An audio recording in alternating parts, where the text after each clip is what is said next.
Obìnrin ni mí mo mú ní dára o. Obìnrin ni mí mo ń tọpinpin. Obìnrin ni mí mo ní tara.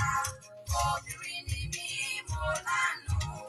Obìnrin ni mí mo mú ní dára o. Obìnrin ni mí mo ń tọpinpin.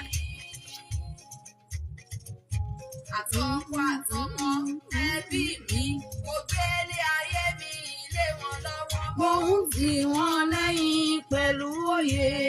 Àṣeyọrí wọn ló jẹ mí lógún. Àwòkọ́ṣe ni mi ò lágbègbè. Mo ń ṣiṣẹ́ ìdúró fódodo. Obìnrin ni mí, mo ní tara.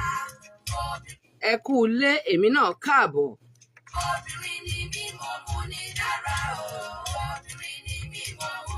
Ẹ káàbọ̀ sí ìkànnì Almond 94.3 FM. Ẹ káàbọ̀ sọ́dọ̀ ọmọbalúwa Ṣeun Adébóyè Àbẹ̀kẹ́. Ìsọ̀kọ mi kì í ṣẹ̀tàn, kó gbára lé mi o láì fòyà. Ẹ káàbọ̀ sí yàrá ìkẹ́kọ̀ọ́ tó jinlẹ̀ nínú ayé obìnrin.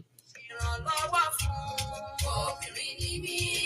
Adúpẹ́ Ọlọ́run ọba, Ọlọ́run ìyanu.